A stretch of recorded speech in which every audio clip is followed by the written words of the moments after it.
Para iniciar a minha fala, eu peço que todo mundo desconstrua tudo que vocês sabem sobre povos indígenas, que vocês têm na mente de vocês, e se voltem para cá, para 2023, onde nós, povos indígenas, somos mais de 305 povos no Brasil, fora os povos indígenas que estão em isolamento voluntário, que segundo, né, a COIAB e a OP, são cerca de 114 povos que ainda tem na Amazônia, que são povos que estão em isolamento voluntário ou povos de recente contato, e mais os nossos 305 povos do Brasil. Nós falamos mais de 274 línguas em todo o Brasil. Só na Amazônia nós somos mais de 200 povos. E no meu estado, Amazonas, eu sou de Manaus, Amazonas, a gente é 68 povos indígenas no Brasil, no nosso estado. E a gente veio falar da Amazônia como um ativo, né? E quando a gente pensa em Amazônia, as pessoas que pensam em Amazônia, elas pensam num tapete verde, num grande tapete verde de floresta, né? Quantos de vocês aqui já foram em algum dos 9 estados da Amazônia brasileira? Dos 9 estados da Amazônia brasileira. As pessoas, o que vocês viram nos 9 estados da Amazônia brasileira? Várias Amazônias. Não é só um tapete verde, não é só floresta. Existem pessoas ali, existem povos ali, existem comunidades ribeirinhas, comunidades quilombolas, povos indígenas, unidade de conservação, terras indígenas. São diversas Amazônias, não são só uma Amazônia. A Amazônia não é só floresta, a Amazônia também são os povos que vivem nela e que também precisam participar, enquanto agentes ativos, dessa preservação, da transformação e de tudo que envolve o nosso bioma. Na Constituição, no artigo 231 e 232, ela garante aos povos indígenas que nós temos a demarcação dos nossos territórios e que é garantido o nosso usufruto e que nós somos esses responsáveis por os territórios. Mas para que a gente possa preservar esse território, é preciso que haja demarcação de terras indígenas. No início ali, ele citou vários quilômetros quadrados de território indígena que tem no Brasil. Mas a gente somando, só dá quase 14% do território brasileiro terra indígena demarcada. De um Brasil que era 100% território indígena. A gente só consegue fazer a preservação do nosso território se a gente tiver terra indígena demarcada.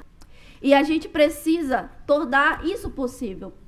Nós, povos indígenas, temos um pensamento diferente do pensamento europeizado. E às vezes é por isso que a gente não é compreendido. A gente não tem o pensamento de acumular riquezas, acumular bens, trabalhar para ter muito para o dia acabar. A gente entende que a nossa riqueza é a floresta em pé.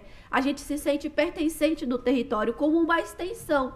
Então, todas as vezes que tem desmatamento, queimada, garimpo ilegal, caça e pesca ilegal, tráfico humano de drogas e tráfico de animais dentro do território, é como se estivesse acontecendo com o nosso corpo. Todas as vezes que tem queimada no território, é como se estivesse queimando o nosso corpo. Todas as vezes que colocam dragas de garimpo nos nossos rios, ou colocam usinas hidrelétricas nos nossos rios, é como se estivesse entupindo as nossas veias. Então as pessoas precisam entender que o território é uma extensão do nosso corpo. E a gente entende isso. Nós, povos indígenas, somos quase 5% da população mundial. Mas nós preservamos cerca de 85% de toda a biodiversidade mundial. Isso eu preciso levar em consideração. Dados científicos mostram, as pessoas às vezes elas não entendem ou não querem acreditar no pensamento tradicional dos povos indígenas, quando a gente vem falar, que é o conhecimento sagrado tradicional. E elas levam em consideração somente o conhecimento científico. Mas agora que eles viram que o planeta ele precisa de ajuda, eles se voltam os olhos aos povos indígenas e buscam saber sobre os nossos conhecimentos tradicionais. Mas a gente não quer ser somente objeto de estudo, a gente quer ser referência, a gente quer estar dentro do processo, dentro dos projetos, desde o planejamento, desde do escrevimento, desde a execução e desde colher os benefícios também. Porque por muito tempo, muitas pessoas elas já falaram por nós. Por muito tempo, muitas pessoas já falaram sobre povos indígenas, sobre a Amazônia, sobre o povo brasileiro, sobre as mulheres. E agora a gente está aqui, agora a gente está nesses espaços e a gente quer falar por gente. A gente tem a nossa narrativa, a gente quer ser o protagonista das nossas histórias. E é muito interessante...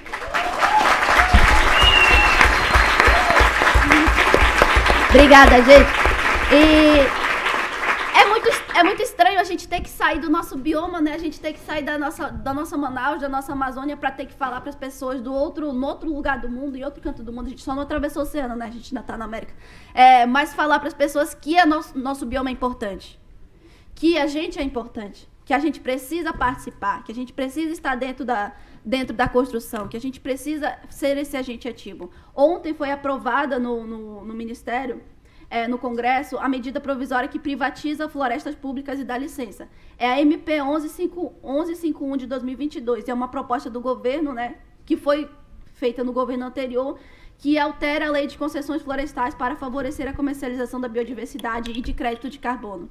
Ou seja, as terras elas podem ser comercializadas para crédito de carbono. Terras privadas, o que tira o direito de povos indígenas de serem esses guardiões e protetores do território. Se as terras forem privatizadas, a gente perde a nossa concessionalidade de sermos os guardiões, de sermos os protetores.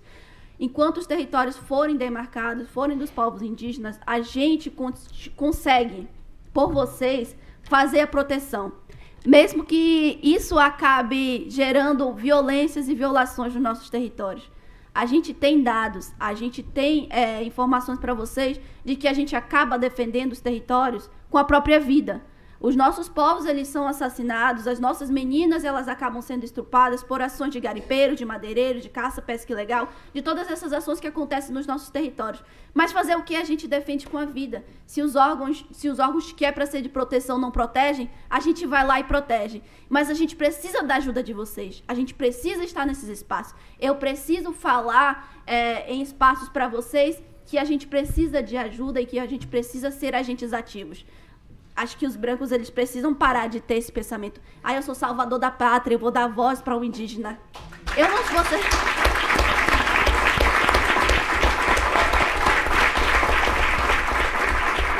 Vocês não estão nos dando voz, a gente já tem voz. A gente só precisa potencializar isso e fazer com que isso chegue em mais pessoas.